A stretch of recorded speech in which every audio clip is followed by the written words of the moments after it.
You know, I thought it would be fun to spotlight some Sasquatch movies on the show, but after this movie, I think I may have made a horrible mistake. Just like the sign you see in every single Bigfoot movie, I feel like I should put a sign in front of this review that says, turn back now! Unless you're that one person who desperately wanted to find the Sasquatch equivalent of Night of Horror, then sure, this movie is for you, Satan. And so our love lives on. Oh my god, I've still got 4 movies after this. Anyway, about Curse of Bigfoot. Dear Cinema Snob, I don't know if you're aware, but the group called Riff Tracks already spotlighted the movie Curse of the Bigfoot. Perhaps you might have heard of them. You see, they're the trio of riffers who are simultaneously funnier and more popular than you are. Oh gee, you got me. I'm not the first person to talk about Curse of Bigfoot. But you know what? After seeing the movie, nobody should be talking about Curse of Bigfoot. Oh great, it's picking up right before Dorothy's house gets sucked into the sky. It's rare you see a movie that actually looks like it has radiation poisoning. Wait, palm trees? I don't think Haddonfield is really in Illinois. I suppose it's nice to see where Terrence Malick got his inspiration, but I didn't think it would be in this shitty movie. It happened 2 million years ago. What happened 2 million years ago? Greenery? It walked across the eons of time, slowly changing, becoming more and more human. You can tell because humans typically leave a trail of semen in all of their footprints. Last time I saw opening narration like this, it was the Super Mario Brothers movie, and I really don't need to see Sasquatch walking the dinosaur. Hang on, cut. Someone just took a shit on Sasquatch's face. Also, I think he vomited up a mouthful of blood. Maybe we should get him to the hospital. Judging from the credit sequence, Bigfoot was also the location scout for a Lou Ferrigno Hercules movie. Look, Bob, you just leave the lighting out there. We can't fit it through this small door. And by lighting, I mean the sun. See? Bigfoot only comes out at day for night. And I'm pretty sure they're actually trying to pass the sun off as the moon. Oh, now what is that? I'm all for you changing your Bigfoot costume from earlier, but this may be worse. We're replacing our actors with papier-mâché puppets now? Did they just unwrap King Tut? Who the fuck is this? And if the sun is now the moon, I'm sure that's supposed to be a cat. At least they're proud of their effects. Look, they're reusing the same shot. Scotty, stop it! I'm being dubbed by a teenage boy over here. Here, look up Bigfoot's footprints. This is what happens when you get the local kindergartners to make your Bigfoot costume in art class. Scotty, if you're good for the rest of the night and don't awaken anyone else, I'll promise to take you hunting with me tomorrow. Maybe I'll even take you to my acting lessons too. If this movie proves anything, it's that yes, Sasquatch exists, and he's also Leatherface. Andy, will you get the lights, please? Did you just show us a snuff film? But Guy, Mr. Livermore, you stopped it at the best part. Well, you get the idea. Yeah, you ran out of budget for there to be an ending to that sequence. We definitely get it. Why didn't my high school have Sasquatch class? Here we have the classic example of the Hollywood monster. I think this guy is confusing classic Hollywood with Weasels Rip My Flesh. Now, these horror films of the 50s seem corny today. Which is why I showed you footage from the 1970s. Seriously, I don't know if that's a chick or a dude. This class started out okay until he began ordering a student to prove that God's not dead. Or as this creature is known in North America, Bigfoot. A present-day monster. Oh, come on, you stopped at the best part. You get the idea. I have a feeling that the professor's story is gonna have the same director as his earlier film reel. Let's see, where is it gonna be cheaper to shoot this movie? But Hunt actually sighted the Bigfoot monster, running into the woods. Unfortunately, he had no camera with him. Good, because I know what happens when you bring a camera to film Bigfoot. See? Look, he just took a Bigfoot-sized shit. You know, with the right music, anything could come across looking eerie.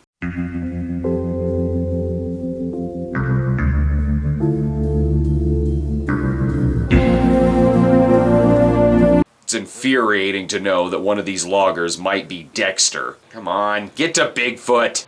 More footprints were discovered, as well as strands of long black hair tangled in tree branches. You sure it was from an animal? You sure it just wasn't from Bob's back? Oh my god, it can't be.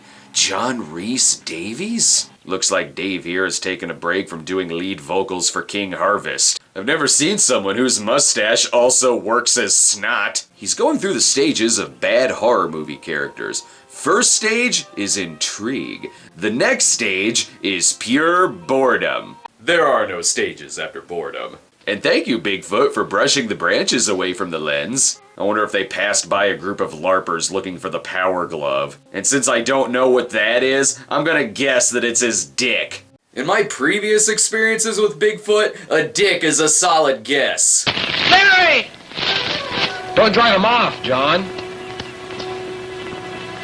Well, the cameraman's not cutting, so I guess I should look concerned. Bigfoot is a master of incognito. It's hard to spot that big hairy thing not hiding behind a tree and is a completely different color than the rest of the woods, and he's not exactly quiet either.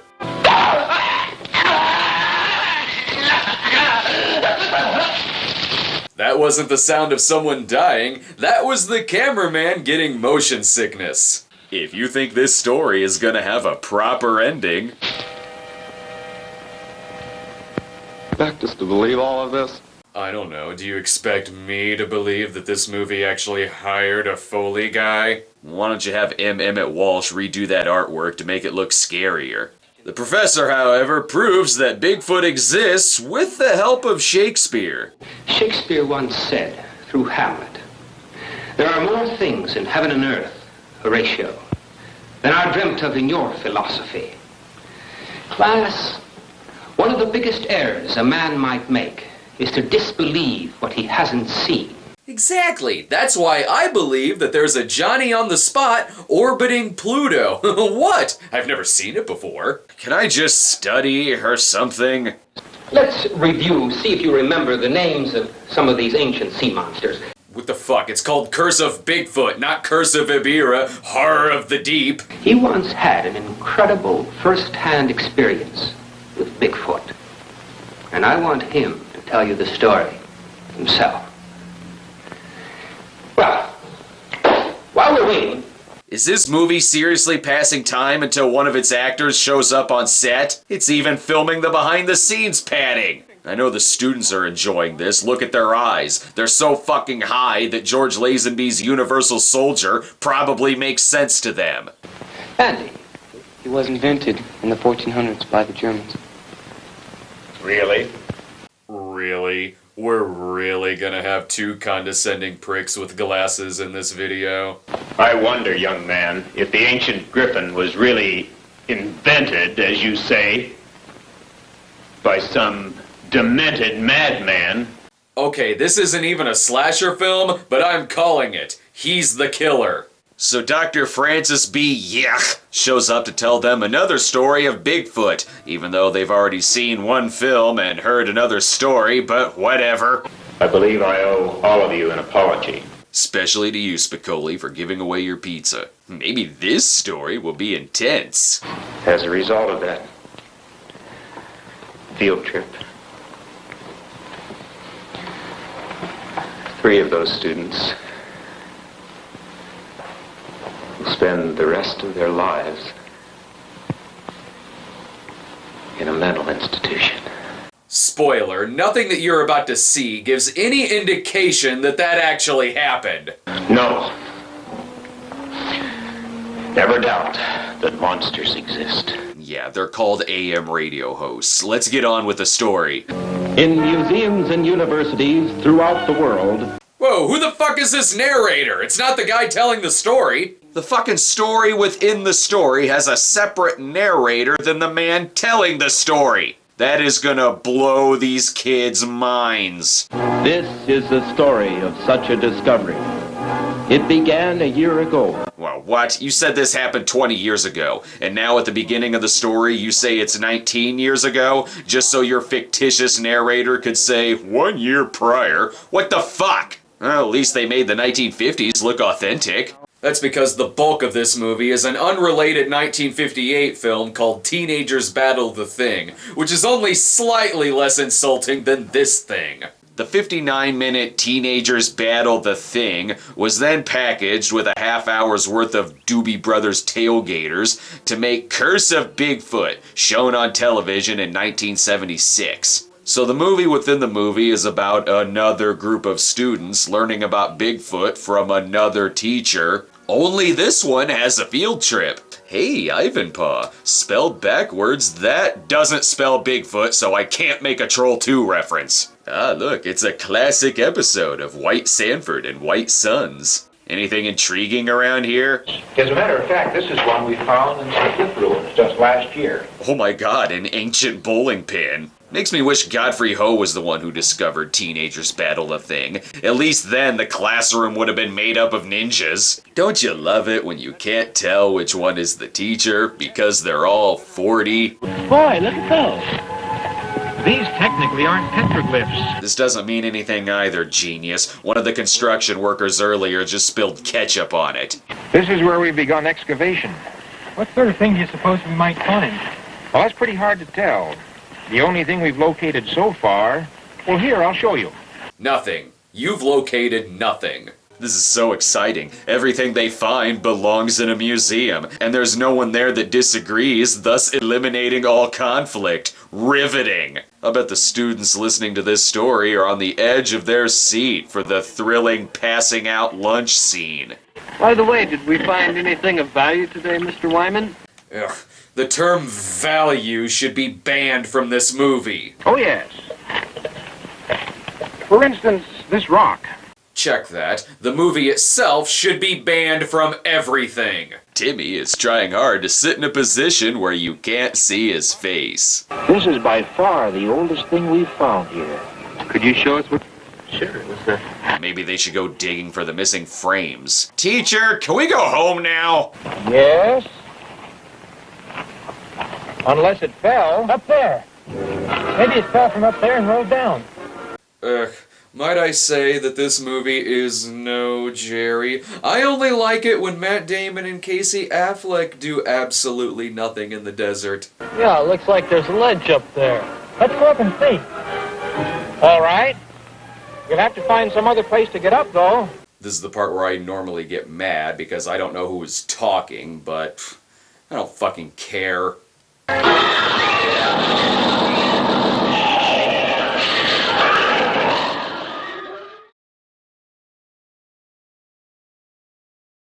I bet the script meeting for this movie was fantastic. Okay, so they're gonna talk about climbing a rock, and then they walk up the rock. Then they climb up it, and climb up it. Back then, students didn't need a permission slip for this kind of thing. Parents just wanted them dead. This is almost a good shot, but that's sort of like saying A Haunted House 2 is almost a movie. I bet it's going to be really interesting when they get to the top of the mountain. That's Sharon and Linda down there.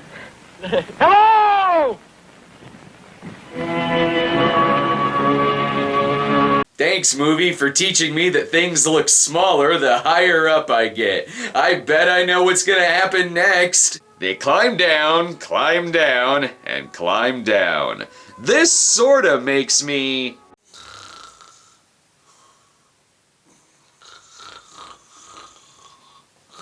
Hey, what's this?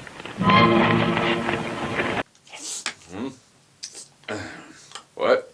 You recognize those markings, Bill? No?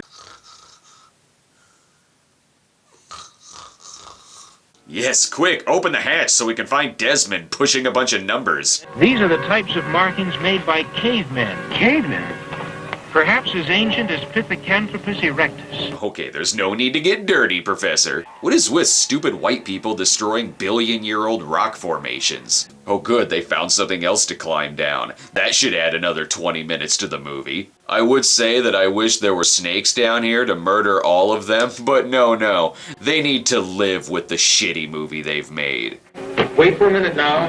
Let your eyes get accustomed to the darkness. Are you talking to the characters or the fucking audience? Look, they found a giant Oscar statuette. Sorry, movie, it's never gonna happen. I think the movie was written by a blind person, so it might as well be shot by one too. It's teenagers battle the thing with amazing looking at things action. So they find a mummy, take it back with them, and talk, I guess.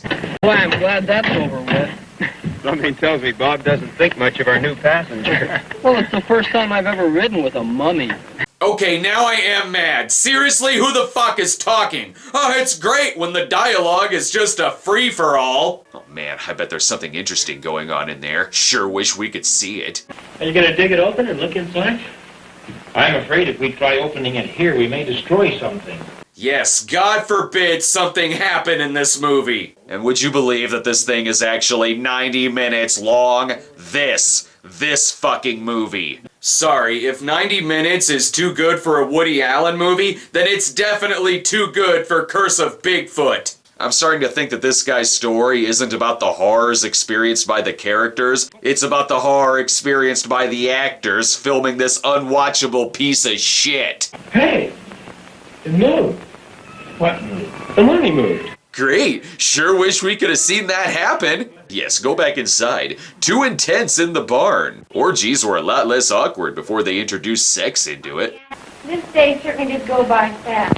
Fuck you, fuck you, fuck you, fuck you! Nothing about this movie is going by fast! And with them constantly referring to it as a mummy, why didn't they just call the movie Curse of Mummy? Okay, sure, later on the thing looks like Sasquatch, but if both the title and this fucking guy referred to it as a mummy, then I wouldn't have to be watching it, because I sure as shit am not gonna do Mummy Week.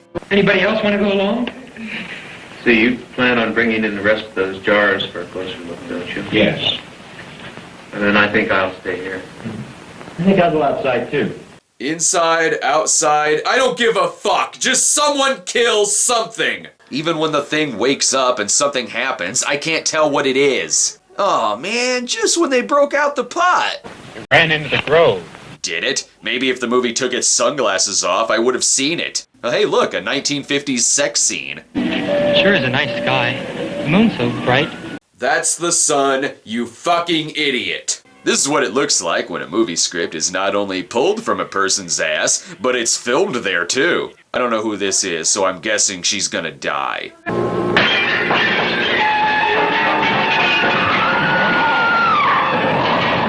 That wasn't Sasquatch, someone just threw the DVD cover at her face. And it's a little late in the movie to introduce the characters to us. Well, this is Roger Mason, a teacher at the high school. Yeah, he's also his twin brother, too. Bill, of all the weird stories I've heard, this is the strangest. Your definition and my definition of the word strange is vastly different, sir. My definition of strange doesn't also work as a sedative. So then they walk to the location, and walk, and walk, and once they're done looking at the Sasquatch crime scene, they walk, and you get the idea. Come on, boys, there's gotta be a climax around here somewhere. Yes, find the darkest spot in the woods to film in. Why not? It goes along with the rest of the movie. I think we found the spot where the creature stayed last night. That's funny. It doesn't look like a Motel 6. How about this? You can actually see the part where the cameraman falls asleep. At least the music thinks that whatever is going on is intense. We can use the radio telephone in my car, and I have a portable unit in the back.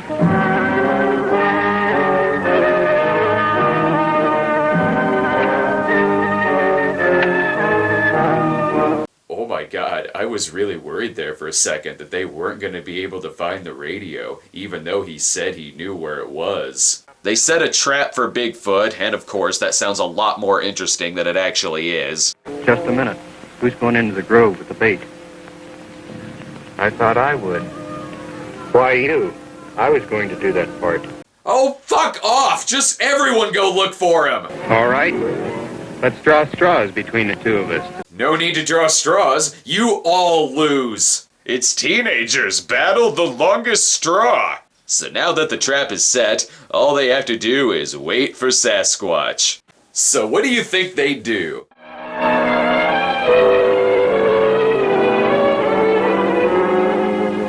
Yep, they wait. Oh hey, there he is, and someone fried an egg on his eyeball. And just when you think something finally happens in this movie... Been almost 3 minutes. It cuts to the students doing nothing! Hell, by the time he gets set on fire, I'm willing to bet that that wasn't in the script. I think the AD just spontaneously combusted and they decided to film it. Because it was much better than their walking home climax.